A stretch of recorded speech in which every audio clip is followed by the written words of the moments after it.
ഇന്ന് നമ്മൾ കടന്നു ചെല്ലാൻ പോകുന്നതും സംസാരിക്കാൻ പോകുന്നതും വയലിൻസിനെ കുറിച്ചാണ്.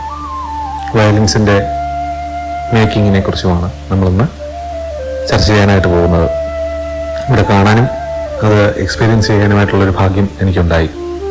ഗേജ് വയലിൻസ് എന്ന എൻ്റെ പുതിയ സംരംഭത്തിൻ്റെ തുടക്കമായിട്ടായിരുന്നു ഇങ്ങനൊരു ഭാഗ്യം എനിക്ക് ലഭിച്ചത്. അപ്പോൾ അതിനുവേണ്ടി എനിക്ക് പല യാത്രകളും ചെയ്യേണ്ടി വന്നു. അങ്ങനെ പല മേക്കേഴ്സിനെയും കാണേണ്ടി വന്നു. അങ്ങനെ നമ്മളുടെ ഇന്ത്യൻ വയലിൻസ്, ഭാരതത്തിൽ ഉണ്ടാക്കുന്നതായിട്ടുള്ള ഇന്ത്യൻ വയലിൻസിൻ്റെ ഉത്ഭവസ്ഥാനങ്ങളിലേക്കാണ് എനിക്ക് പോകാൻ കഴിഞ്ഞത്. അവിടെ ചെന്നപ്പോൾ എനിക്ക് മനസ്സിലാക്കാൻ പറ്റിയത് എന്തെന്ന് വെച്ച് കഴിഞ്ഞാൽ, തലമുറകളായി 5-6 തലമുറകളായി ഇത് തന്നെ കുലത്തൊഴിലായി അഭ്യസിച്ച് വരുന്നവരുടെ വളരെ ഗംഭീരമായിട്ടുള്ള വർക്ക്മാൻഷിപ്പും അവരുടെ പ്രയത്നവും അവരുടെ വർക്ക്ഷോപ്പുകളുമാണ് എനിക്ക് കാണാൻ കഴിഞ്ഞത്. വളരെ ഗംഭീരമായിരുന്നു. അതിലേക്കാണ് ഇപ്പോൾ നമ്മൾ പോയിക്കൊണ്ടിരിക്കുന്നത്. ഇപ്പോൾ നമ്മൾ പോയിക്കൊണ്ടിരിക്കുന്ന തെരുവുകൾ എന്ന് പറയുന്നത് UP-യിലെ തെരുവുകളാണ്. അവിടെ നിന്നും വളരെയധികം യാത്ര ചെയ്താണ് എനിക്ക് അവരുടെ ഇന്ത്യൻ വയലിൻസ് ഉണ്ടാക്കുന്നതായിട്ടുള്ള സ്ഥലങ്ങളിലേക്ക് എത്തിച്ചേരാൻ കഴിഞ്ഞത്. അപ്പോൾ ഇതിൽ എന്നെ പ്രധാനമായിട്ടും സഹായിച്ചത് അമാനുദ്ദീനാണ്.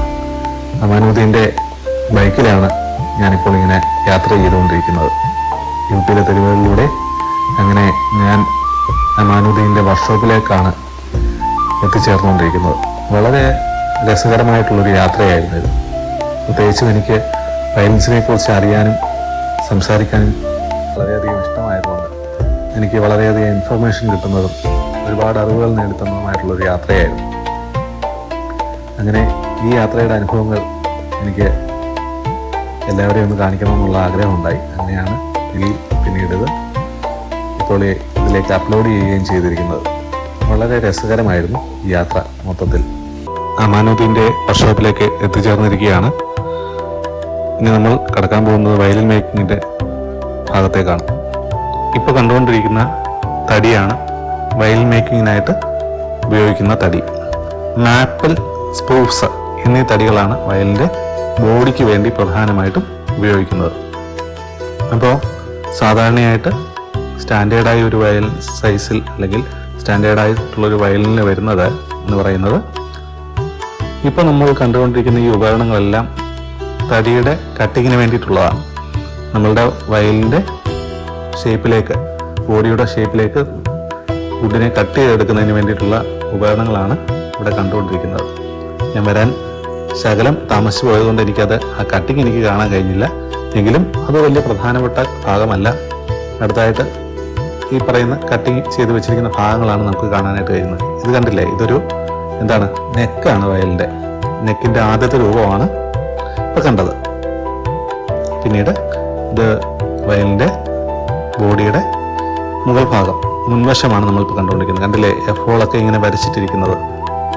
അപ്പോൾ പിന്നീട് ബാക്ക് സൈഡും ഉണ്ട്. അതുപോലെ തന്നെ കട്ട് ചെയ്തെടുത്തേക്കുന്നതാണ്. സ്പൂസ് ആണ് പ്രധാനമായിട്ടും വയലിൻ്റെ മുകൾ ഭാഗം നിർമ്മിക്കാനായിട്ട് ഉപയോഗിക്കുന്നത്. അങ്ങനെ കട്ട് ചെയ്തെടുത്ത സ്പൂസും മാപ്പിളും കണ്ടില്ലേ, ആ മെഷീനിൽ വെച്ചിട്ടാണ് വളരെ ചൂട് കയറ്റി അതിൻ്റെ അച്ചിൽ പ്രത്യേക രീതിയിൽ തയ്യാറാക്കിയ അച്ചിൽ വളച്ചെടുത്തതിന് ശേഷമാണ് വയലിന് ഈ പറയുന്ന ഷേപ്പ് ലഭിക്കുന്നത്. അങ്ങനെ ഷേപ്പ് ലഭിച്ചു കഴിഞ്ഞാൽ കണ്ടില്ലേ, ആദ്യം ഇത് ഷേപ്പ് ലഭിക്കാത്തതായിട്ടുള്ള ഭാഗമാണ്. അതിനെ അവിടെ വെച്ചിട്ട് പിന്നീട് ഈ പറയുന്ന ഇങ്ങനെ അകത്ത് കർവുള്ള രീതിയിലേക്ക് മാറ്റിയെടുക്കുന്നു. നമ്മുടെ ഈ കൂടിയ വയലിൻസിലെല്ലാം അവിടെ അവർ ഈ പറയുന്ന ഇങ്ങനെയല്ല അവർ ചെയ്യുന്നത്. അവർ സാധാരണ രീതിക്ക് നോർമൽ ഒരു വുഡ് എടുത്തിട്ട് അതിൽ നിന്നും ചീവി കളയുകയാണ് ചെയ്യാറുള്ളത്. ഇവരിവിടെ ഈ പറഞ്ഞ പോലെ വുഡിൻ്റെ അത്രയും ലഭ്യതയും കുറവാണ്. ഇമ്പോർട്ടഡ് വുഡിലാണല്ലോ ചെയ്യുന്നത്. അപ്പോൾ അത് വേസ്റ്റാക്കി കളയാതിരിക്കാൻ വേണ്ടിയിട്ടാണ് ഈ പറയുന്ന പുതിയ രീതിയിൽ അവർ ചെയ്തെടുക്കുന്നത്. അങ്ങനെയാണ് അതിൻ്റെ ആ ഷേപ്പ് നിലനിർത്തുന്നത്. പിന്നീട് ഇപ്പോൾ കണ്ടില്ലേ, ഇത് കണ്ടില്ലേ, ഇവിടെ ആ ഷേപ്പ്, ചൂടാക്കിയ ഷേപ്പ് ചിലപ്പോൾ നഷ്ടപ്പെട്ടു പോയേക്കാം. അതിന് വേണ്ടിയിട്ടാണ് അവർ ഇടയ്ക്കൊരു തടി പീസൊക്കെ കയറ്റി വെച്ചിട്ട് അതിനെ അങ്ങനെ സ്ക്രൂ ചെയ്ത് വെച്ചിരിക്കുന്നതിന് വേണ്ടിയിട്ടാണ്. ആ ഷേപ്പ് തന്നെ നിലനിർത്താൻ വേണ്ടിയിട്ടാണ് അത് പ്രധാനമായിട്ടും ചെയ്യുന്നത്. പിന്നീട് ഇനി നമ്മൾ കാണുന്നത് അതിനെ ഒട്ടിച്ച ഒരു പ്ലേറ്റാണ് നമ്മൾ കാണുന്നത്. ബാക്ക് സൈഡ് ഒട്ടിച്ച ഒരു പ്ലേറ്റ് നമുക്ക് കാണാൻ പറ്റുന്നു. ബാക്ക് പ്ലേറ്റാണ് നമ്മൾ കാണുന്നത്. ഇങ്ങനെയാണ് ബാക്ക് സൈഡ് അവർ ഒട്ടിച്ചെടുക്കുന്നത്.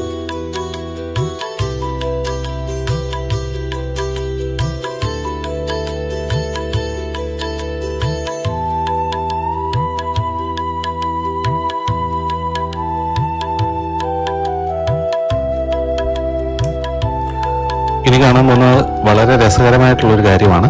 കണ്ടില്ലേ, വയലിൻ്റെ റെസ്റ്റിൻ്റെ സൈഡ്, അതിൻ്റെ ആ കർവാണ് അവരവിടെ ഉണ്ടാക്കുന്നത്. കണ്ടില്ലേ, വളരെ ചുട്ടുപഴുത്ത ഒരു ദണ്ട് വെച്ചിട്ട്, ഇരുമ്പ് റോഡ് വെച്ചിട്ട് അവിടേക്ക് നമ്മുടെ സ്പൂസിൻ്റെ തടി കൊണ്ട് വെച്ച് വളച്ചെടുക്കുകയാണ് ചെയ്യുന്നത്.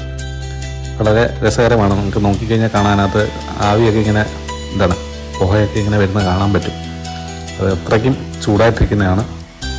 പുള്ളി ഇങ്ങനെ കൈവച്ച് ചെയ്യുന്ന കാണുമ്പോൾ നമുക്ക് തോന്നും വളരെ ഈസിയാണെന്ന്. പക്ഷേ അങ്ങനെയല്ല, വളരെ ചൂട് പിടിച്ചൊരു സർഫസിലേക്കാണ് ഇത് വെച്ച് ഇങ്ങനെ വളച്ചെടുക്കുന്നത്. അങ്ങനെ വളരെ ചെറിയ പീസുകളും അതിനകത്തുള്ള ഗ്രൂവും എല്ലാം ഇങ്ങനെ തന്നെയാണ് ഇവർ വളച്ചെടുക്കുന്നത്. കണ്ടില്ലേ, അതിൻ്റെ തിക്നെസ് കണ്ടില്ലേ, വളരെ നൈസായിട്ടാണ്.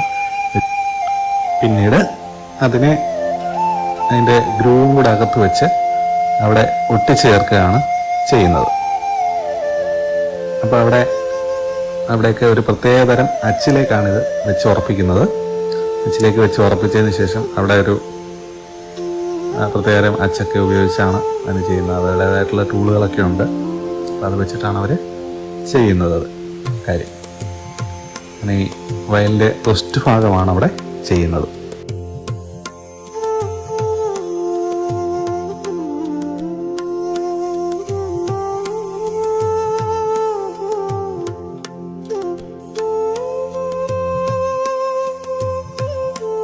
അതുപോലെ തന്നെ വയലിൻ്റെ അപ്പർ ബോഡി, ലോവർ ബോഡി തുടങ്ങിയ എല്ലാ ഭാഗങ്ങളുടെയും സൈഡ് ഭാഗങ്ങളാണ് നമ്മളിപ്പോൾ ഇവിടെ ചെയ്തുകൊണ്ടിരിക്കുന്നത് കാണുന്നത്. കണ്ടില്ലേ, അതിനകത്തുള്ള ഗ്രൂവാണ് അത് വിട്ടുപോകാതിരിക്കാനായിട്ടുള്ള ഗ്രൂവാണത്. അത് ചെയ്യുന്നതാണ് നമ്മളിപ്പോൾ കണ്ടുകൊണ്ടിരിക്കുന്നത്. പിന്നീട് ഇതിനെ ഇങ്ങനെ ഇത്രയും സാധനങ്ങൾ ഉണ്ടാക്കിയതിന് ശേഷം ഇതിനെ ഒരു പൂർണ്ണമായിട്ടുള്ളൊരു അച്ചിലേക്ക്, ആ സൈഡ് ഭാഗങ്ങൾ മൊത്തത്തിൽ ഇരിക്കാൻ വേണ്ടിയിട്ട് അവരെന്ത് ചെയ്യുന്നു, ഒരു പൂർണ്ണമായിട്ടുള്ളൊരു അച്ചിൻ്റെ രൂപത്തിലേക്ക് മാറ്റുകയാണ്. ഒരു അച്ചിലേക്കിട്ട് ഒരു മോൾഡാണ്, അത് പ്രത്യേകതരം മോൾഡാണ്, അതിലേക്കിട്ട് അവിടെ ഇങ്ങനെ ഉറപ്പിച്ച് വെക്കുന്നതാണ് നമ്മളിപ്പോൾ കണ്ടുകൊണ്ടിരിക്കുന്നത്.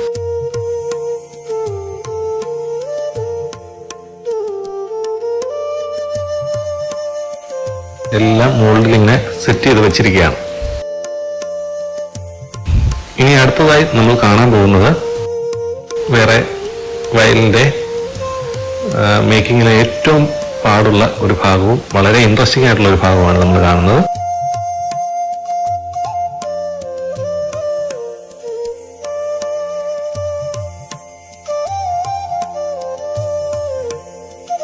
വയലിൻ്റെ നെക്ക് എന്ന് പറയുന്ന ഭാഗം ഉണ്ടാക്കുന്നതാണ് നമ്മളിപ്പോൾ കണ്ടുകൊണ്ടിരിക്കുന്നത്. ഇവരിങ്ങനെ ഇത് പോളിഷ് ചെയ്യുന്നതാണ്. നമുക്കിപ്പോൾ ആദ്യം തൊട്ട് അതിൻ്റെ ഭാഗങ്ങളൊന്ന് കാണാം.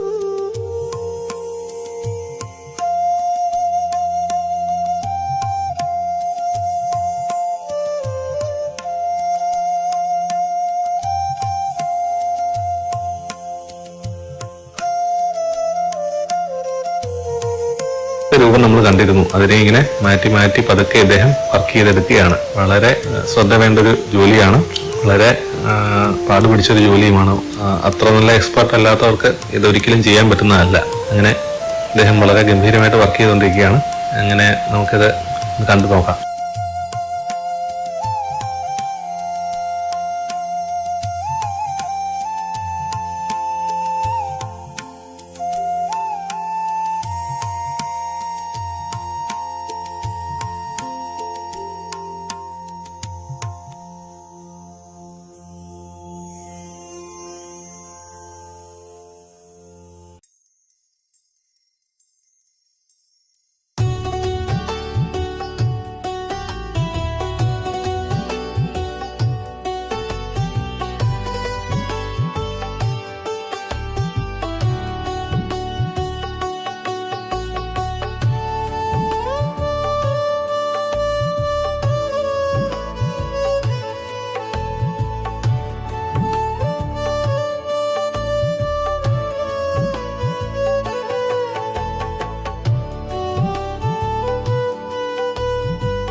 ആ ഷേപ്പ് ഉണ്ടാക്കിയതിനു ശേഷം അതിനെ ഒന്ന് പോളിഷ് ചെയ്യുന്നതാണ് നമ്മളിവിടെ കണ്ടുകൊണ്ടിരിക്കുന്നത്. സാൻഡ് പേപ്പർ വെച്ചിട്ട് അതിന്റെ ഭംഗി കൂട്ടുന്നതാണ് നമ്മൾ കണ്ടുകൊണ്ടിരിക്കുന്നത്. അതിനെ തന്നെ പല രീതിയിൽ അതിനെ എന്ത് ചെയ്യാണ്, ഓടി പിടിപ്പിച്ച് അതിന്റെ നല്ല സ്മൂത്ത് ആക്കിയുള്ള ഭാഗമായിട്ട് അതിനെ മാറ്റുന്നതാണ് നമ്മളിപ്പോൾ കണ്ടുകൊണ്ടിരിക്കുന്നത്.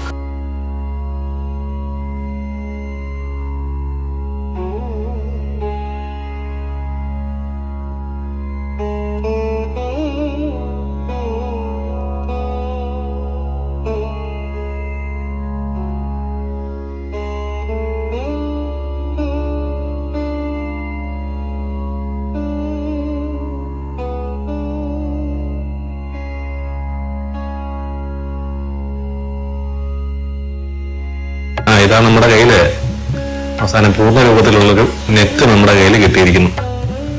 എന്നിട്ട് മാത്രം വളരെ ജോലിയെടുത്തതിന് ശേഷമാണ് ഇങ്ങനൊരു പീസ് നമ്മുടെ കയ്യിൽ കിട്ടുന്നത്. അതിന്റെ ഒരു പ്രൊഫഷൻ കണ്ടില്ലേ, വളരെ കീനായിട്ട് നമുക്ക് നോക്കി അറിയാം. വളരെ പെർഫെക്റ്റ് ആയിട്ടാണ് അത് ഉണ്ടാക്കിയിരിക്കുന്നത്. കാണുന്ന പോലെയല്ല, നല്ല പാടുള്ളൊരു ജോലിയാണ്. ഇനി നമ്മൾ കാണാൻ പോകുന്നത് വയലിന്റെ ഫിംഗർ ബോർഡ് ഉണ്ടാക്കുന്നതിനെ കുറിച്ചാണ് നമ്മളിപ്പോൾ കാണാനായിട്ട് പോകുന്നത്. ഫിംഗർ ബോർഡ് ഉണ്ടാക്കാനായിട്ട് ഉപയോഗിക്കുന്ന തടി എന്ന് പറയുന്നത് എബണിയാണ്, അല്ലെങ്കിൽ കരിവീട്ടി എന്ന് പറയുന്ന തടിയാണ് നമ്മൾ ഈ ഫിംഗർ ബോർഡ് ഉണ്ടാക്കാനായിട്ട് ഉപയോഗിക്കുന്നത്. അങ്ങനെയുള്ള ഈ കരിവീട്ടിയാണ് ഇവര് ചെയ്യി ആ രൂപത്തിലേക്ക് മാറ്റുന്നത്. കണ്ടില്ലേ, അവിടെ കിടക്കുന്ന അതിനെ എത്ര ചെയ്യാലും അത് കറുത്ത കളറിലാണ് വരുന്നത്. കണ്ടില്ലേ, ഇപ്പൊ കണ്ടില്ലേ, അത് എത്ര ചെയ്യാലും അതിന്റെ കളർ അത് തന്നെയായിരിക്കും. ചില ക്വാളിറ്റി കുറഞ്ഞ ചില വയലിൻസില് ഫിംഗർ ബോർഡ് പെയിന്റഡ് ആയിട്ട് വരാറുണ്ട്. ഇനി നമ്മൾ കാണാൻ പോകുന്നത്, നേരത്തെ നമ്മൾ വയലിന്റെ സൈഡ് ഭാഗങ്ങൾ ഒട്ടിക്കുന്നത് കണ്ടിരുന്നു. ഇനി അതിനെ നമ്മളുടെ ബോഡിയുടെ ഭാഗവുമായിട്ട് ചേർക്കുന്നതാണ് നമ്മൾ കാണാൻ പോകുന്നത്. ബോഡിയുടെ ഫ്രണ്ട് പ്ലേറ്റും ബാക്ക് പ്ലേറ്റുമായിട്ട് ചേർക്കുന്നതാണ് നമ്മളിപ്പോൾ കാണാൻ പോകുന്നത്. കണ്ടില്ലേ, അതിനെ സ്ക്രൂ ഒക്കെ ചെയ്ത് മുറുക്കുന്നതാണ് നമ്മൾ കാണുന്നത്. ഇതാണ് ഫ്രണ്ട് പ്ലേറ്റും ബാക്ക് പ്ലേറ്റും കൂടെ രണ്ട് ഭാഗങ്ങളായിട്ടാണ്, രണ്ട് പ്ലേറ്റുകളായിട്ട് വന്നിരുന്നത്. അങ്ങനെയാണ് വെച്ചാണ് ഒട്ടിക്കുന്നത്. അങ്ങനെ ഒട്ടിച്ചതിന് ശേഷം അങ്ങനെ അതിൽ നിന്നും പുറത്തെടുത്ത വയലിൻ്റെ ഭാഗങ്ങളെ എന്ത് ചെയ്യുന്നു, നേരത്തെ നമ്മൾ കണ്ടിരുന്ന ആ സൈഡ് ഒട്ടിച്ചെടുത്ത ഭാഗമുണ്ടല്ലോ, അതുമായിട്ട് ചേർക്കുന്നതാണ് നമ്മൾ കാണാനായിട്ട് എത്തുന്നത്. പിന്നെ ഫ്രണ്ട് പ്ലേറ്റും ബാക്ക് പ്ലേറ്റും സെറ്റ് ചെയ്യുന്നതാണ് നമ്മളിപ്പോൾ കണ്ടുകൊണ്ടിരിക്കുന്നത്. കണ്ടില്ലേ, ആ സൈഡ് പോർഷനാണ് കാണുന്നത്. അതിലേക്ക് എന്ത് ചെയ്യുന്നു അവർ, ഇതാണ് വയലിൻ്റെ സൈഡ് മാത്രം ഒട്ടിച്ച് ഫിംഗർ ബോർഡ് സെറ്റ് ചെയ്ത ഭാഗം. ഇതിലേക്കാണ് ഈ ഫ്രണ്ട് പ്ലേറ്റും ബാക്ക് പ്ലേറ്റും ഒട്ടിച്ച് ചേർക്കുന്നത്. ആ കാഴ്ചയാണ് നമ്മളിപ്പോൾ കണ്ടുകൊണ്ടിരിക്കുന്നത്.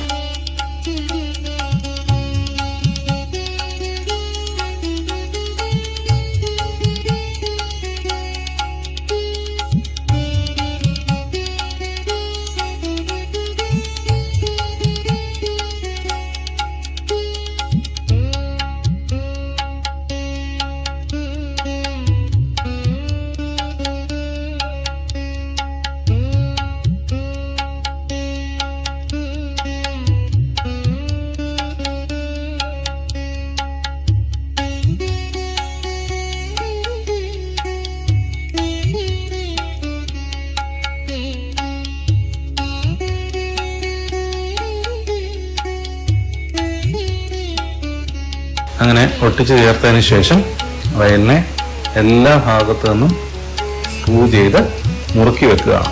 ആ പശ വളരെയധികം സെറ്റാവാൻ വേണ്ടിയിട്ട് ഇങ്ങനെ ഒട്ടിച്ച് വെക്കുന്നതാണ് നമ്മളിപ്പോൾ കണ്ടുകൊണ്ടിരിക്കുന്നത്. പ്രത്യേകം ടൂളുകളൊക്കെ ഉപയോഗിച്ചിട്ടാണ് ഇതിനെ മുറുക്കുന്നത്. നമ്മൾ കാണുന്ന പോലെ അല്ല കേട്ടോ, നല്ല വെയിറ്റ് ഉണ്ട്. നമ്മളൊക്കെ വായിക്കുന്ന വയലിൻ ഇത്രയും വെയിറ്റ് ഉള്ളതാണെന്ന് ആദ്യമായിട്ട് അറിയുകയാണ്. ഇത്രയും കഷ്ടപ്പെട്ടാണ് നമ്മളുടെ കയ്യിലേക്ക് ഈ വാദ്യം ഒഴുകി എത്തുന്നത്.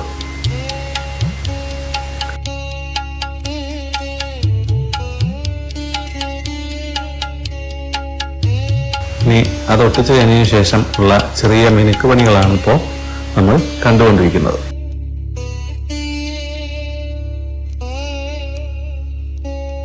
അങ്ങനെ ഏകദേശം ഒരു 80% വർക്കുകൾ കഴിഞ്ഞ വയലിനാണ് ഇപ്പോൾ നമ്മൾ കണ്ടുകൊണ്ടിരിക്കുന്നത്.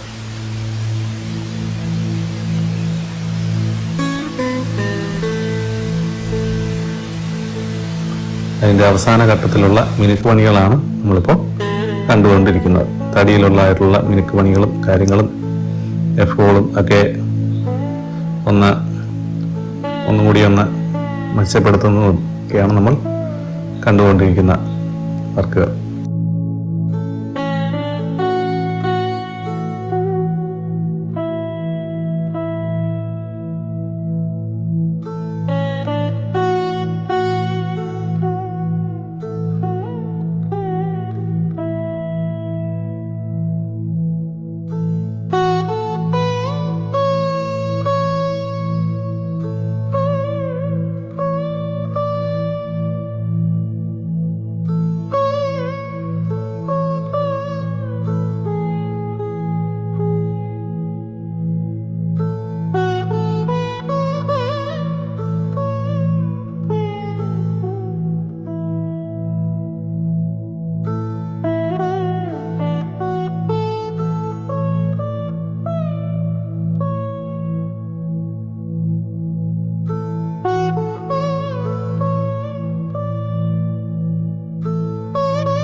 ഇങ്ങനെ ഉണ്ടാക്കിയെടുത്തതായിട്ടുള്ള വയലിനെ പിന്നീട് ഷെയ്ഡ് കൊടുക്കുന്നതിന് വേണ്ടിയിട്ട് ആ തീക്കണ്ണിലേക്കൊന്ന് അടുപ്പിച്ച് വെച്ച് അതിൻ്റെ ഗ്രെയിൻസ്, ആ വുഡിൻ്റെ ഗ്രെയിൻസ് ഒന്ന് തെളിച്ചെടുക്കുന്നതാണ് നമ്മളിപ്പോൾ കണ്ടുകൊണ്ടിരിക്കുന്നത്.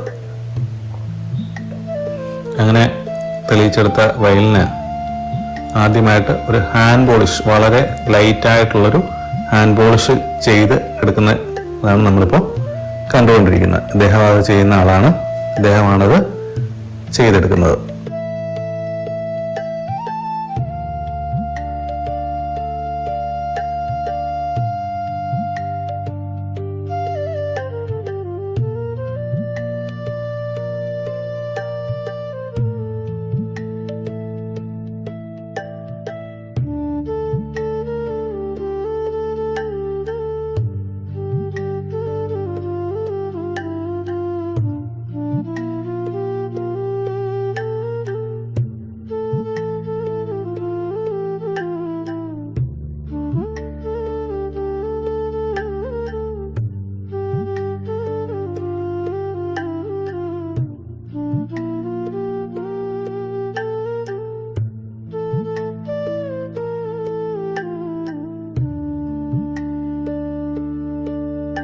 അങ്ങനെ വളരെ ലൈറ്റായിട്ടുള്ളൊരു ഹാൻഡ് പോളിഷ് ചെയ്തതിന് ശേഷം വീണ്ടും ചെറിയ ചെറിയ മിനുക്കുമണികളൊക്കെ ചെയ്ത്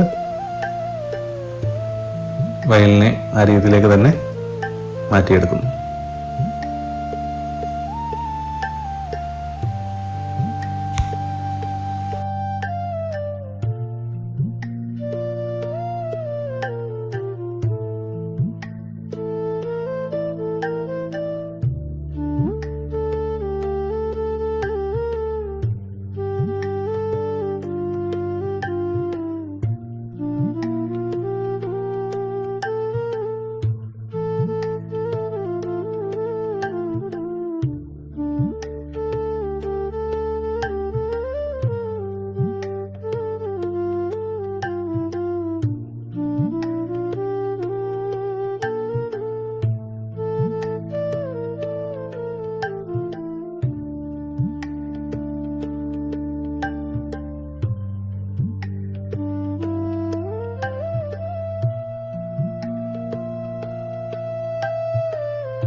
പിന്നീട് ഇങ്ങനെ ചെയ്തെടുത്ത വയലിനെ അതിൻ്റെ ക്ലിയർ കോട്ട് അടിക്കുന്നതിന് വേണ്ടിയിട്ട്, അത് പിടിക്കുന്നതിന് വേണ്ടിയിട്ട് ആദ്യം ചെയ്തതായിട്ടുള്ള പോളിഷ് ഒന്ന് റബ്ബ് ചെയ്യേണ്ടതുണ്ട്. അങ്ങനെ റബ്ബ് ചെയ്യുന്നതാണ് നമ്മളിപ്പോൾ കണ്ടുകൊണ്ടിരിക്കുന്നത്.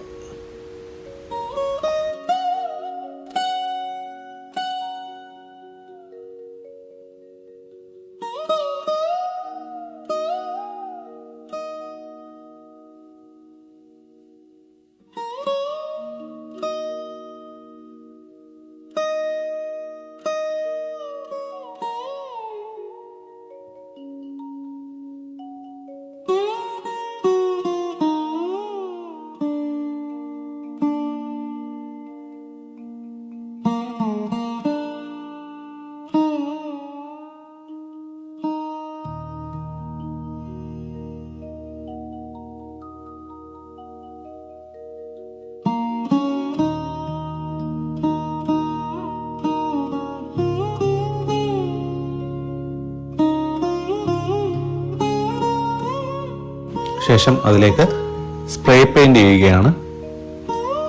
കളർ കോമ്പിനേഷനുമൊക്കെ ഇപ്പോഴാണ് നിശ്ചയിക്കുന്നത്. കൃത്യമായിട്ടുള്ള ഏത് കളർ വേണമെന്നുള്ളതും കാര്യങ്ങളുമൊക്കെ ഇപ്പോഴാണ് നിശ്ചയിക്കുന്നത്. അങ്ങനെ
സ്പ്രേ പെയിൻറ് ചെയ്ത് അതിനെ ഉണക്കാനായിട്ടിടുന്ന കാഴ്ചയാണ് നമ്മളിപ്പോൾ കണ്ടുകൊണ്ടിരിക്കുന്നത്.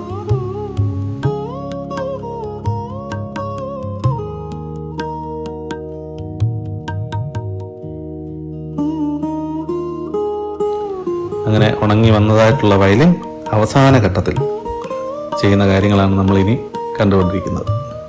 അവസാന ഘട്ടത്തിൽ നേരത്തെ സെറ്റ് ചെയ്ത് വെച്ചിരുന്ന അതേ ഫിംഗർ ബോർഡ്, അതേ നമ്പറിൽ തന്നെ ഉള്ള ഫിംഗർ ബോർഡ് എടുത്ത് ഇപ്പോൾ ഈ വയലിന് സെറ്റ് ചെയ്ത് വെക്കുന്നു. സെറ്റ് ചെയ്ത് വെച്ച വയലിൻ വീണ്ടും അവസാന ഘട്ടത്തിൽ ഫിംഗർ ബോർഡ് വീണ്ടും ഒട്ടിക്കുന്നു. ഇദ്ദേഹമാണ് അത് ചെയ്യുന്നത്. കണ്ടില്ലേ, ഫിംഗർ ബോർഡ് ഒട്ടിച്ച് കെട്ടിവെച്ചിരിക്കുകയാണ്. കെട്ടിവെച്ചിരിക്കുന്ന വയലിന് ഇനി അവിടെ വെച്ച് അതിൻ്റെ ട്യൂണറായിട്ടുള്ള പെഗും കാര്യങ്ങളും എല്ലാം അതിലേക്ക് ഉറപ്പിച്ച് ചെയ്യുന്നതാണ് നമ്മളിപ്പോൾ കണ്ടുകൊണ്ടിരിക്കുന്നത്.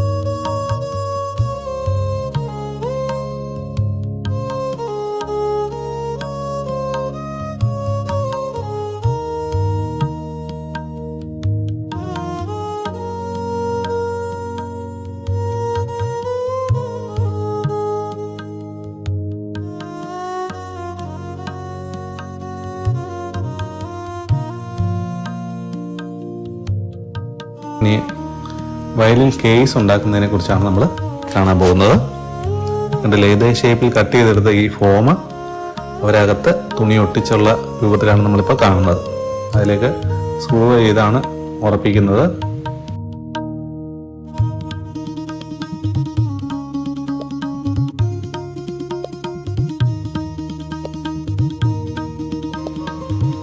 പിന്നീട് കണ്ടില്ലേ, സ്ക്രൂ ചെയ്ത് ഉറപ്പിക്കുകയാണ്.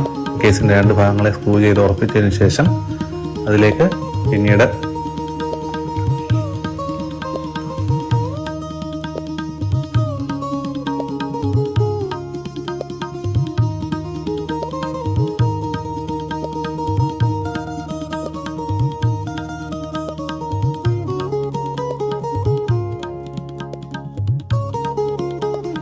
അതിൻ്റെ കവർ എടുത്തിടുന്ന കാഴ്ചയാണ് നമ്മളിപ്പോൾ കണ്ടുകൊണ്ടിരിക്കുന്നത്.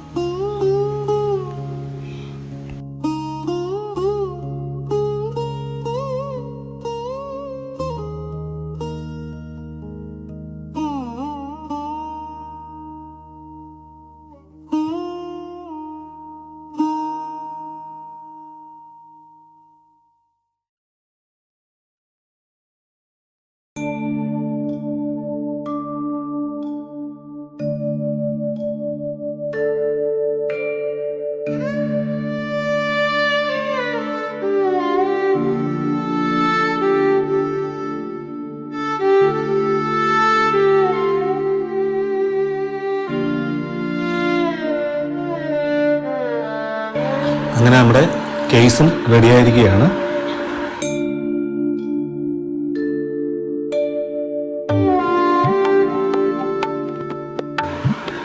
കേസും വയലിനും റെഡിയായിട്ട് ഇനി നമ്മൾ ഇവിടുന്ന് ഇറങ്ങുകയാണ്. അങ്ങനെ നല്ലൊരു യാത്ര കഴിഞ്ഞതിൻ്റെ ക്ഷീണമുണ്ട്. ഇനി നേരെ വീട്ടിലേക്കാണ്, തിരികെ നാട്ടിലേക്ക്. വളരെ നല്ലൊരു യാത്രയായിരുന്നു. എന്തായാലും വളരെ ഇൻട്രസ്റ്റിംഗ് ആയിട്ടുള്ള കുറച്ച് കാര്യങ്ങൾ പഠിക്കാനും കാണാനും പിന്നെ നമ്മുടെ ബ്രാൻഡിൻ്റെ കാര്യങ്ങൾ ചെയ്യാനും ഒക്കെ പറ്റി. അപ്പോൾ അവിടുന്ന് ഞാൻ ഇറങ്ങി. ഇനി വേറൊരു വീഡിയോയുമായിട്ട് നമുക്ക് പിന്നീട് കാണാവുന്നതാണ്.